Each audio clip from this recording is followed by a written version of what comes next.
International Humanitarian Law, Treaties and Documents.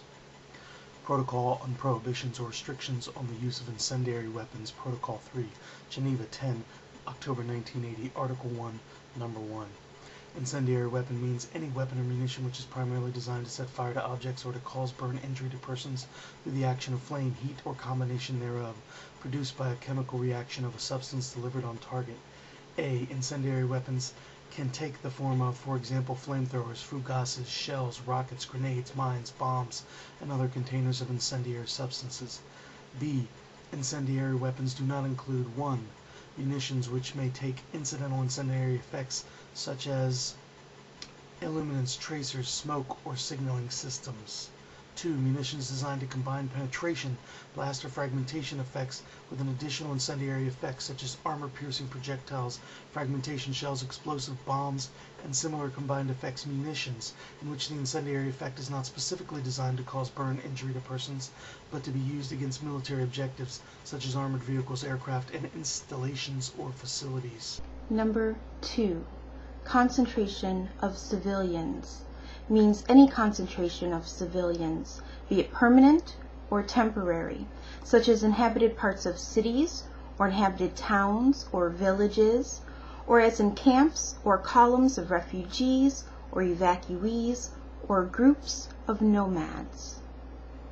Number 4.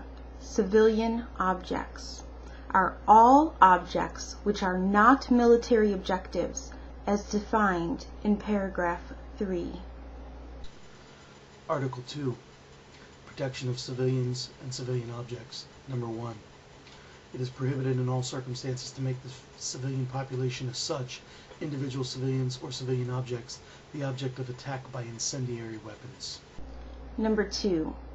It is prohibited in all circumstances to make any military objective located within a concentration of civilians the object of attack by air-delivered incendiary weapons. Number 3.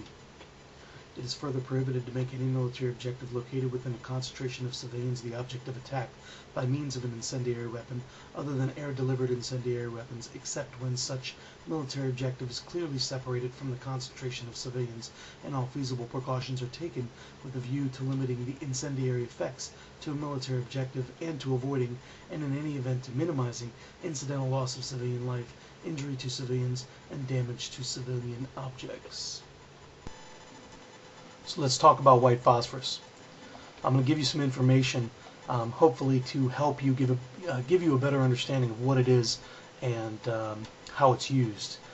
So I'm going to run through some bullet points, and we're going to have some links and things like that. Phosphorus is an element. The name is derived from the Greek phosphoros, meaning light-bearing. Hennig Brand of Germany discovered phosphorus in 1669 by preparing it from urine. Ordinary phosphorus is a waxy white solid. When pure, it is colorless and transparent. It is insoluble in water, but soluble in carbon disulfide. As an incendiary, white phosphorus is a colorless to yellow translucent wax-like substance with a pungent garlic-like smell. I'm going to throw up a pic. White phosphorus is a pyrophoric material. In other words, it self-ignites, and the catalyst for that simply is oxygen. It oxidizes rapidly in the air, produces phosphorus pentoxide. It produces a bright, intense yellow flame with a white smoke. It burns very rapidly, quickly, and intense heat. It's luminous as well. In other words, it glows in the dark, and that's indicative in what we see in tracer bullets and other projectiles like that. And it will burn until there is either no more material or it is deprived of oxygen. If it becomes deprived of oxygen and then gets oxygen and there's more material, it will burn again. Again, it just ignites with oxygen. There's a YouTube user, we're going to throw a link in the side. His name is Mabakken, M-A-B-A-K-K-E-N. He has a great informative series, it's scientific only, called Elementary Productions on White Phosphorus, and he does a couple of experiments in a controlled environment, so please check that out. Also, really quickly, thought I'd mention, found a company called Pyrochemical Industries that mentioned it in a military aspect. It's used in mortars, artillery, shells, and grenades, and this company packages white phosphorus. It says, because of its high reactivity with oxygen and air, white phosphorus is always supplied in steel drums underwater and should be loaded into projectiles underwater. So very volatile. Great care taken to make sure that this isn't exposed to air. And I'm going to throw up a pic of the steel drums. Here's a couple of pics as well, after that, of a couple of small explosive devices that it's used in as well. And the standard packaging is 250 kilogram drums containing 200 kilograms of white phosphorus and about 50 kilograms of water. So big time amounts that they're sending out. Also, really interesting non-military applications. White phosphorus is used in an amazing amount of products. Soft drinks, toothpaste. The industry produces phosphoric acid and other chemicals for use in fertilizers, food additives, cleaning compounds. Small amounts of white phosphorus are also used in pesticides and fireworks at one point. So it's amazing to see the application of this chemical as well. And health effects. Some very important health effects to mention. White phosphorus results in painful chemical burn injuries. The resultant burn appears in a necrotic, yellowish color with characteristic of garlic smell, like it was mentioned before.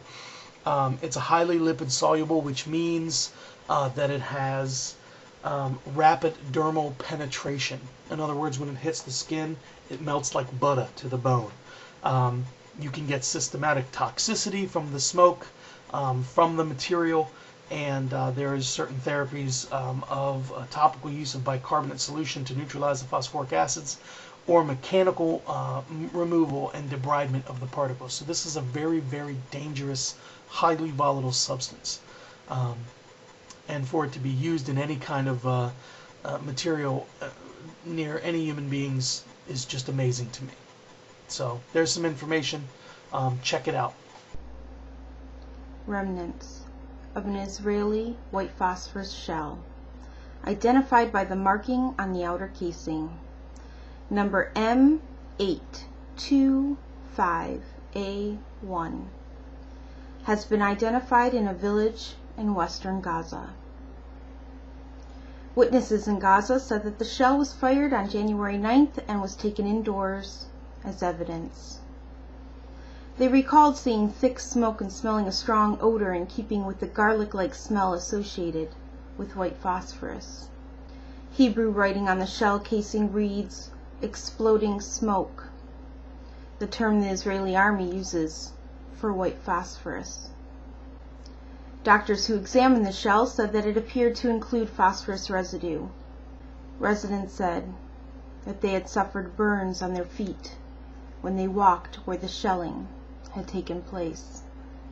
A suspected phosphorus victim was taken from Gaza across the border into Egypt yesterday.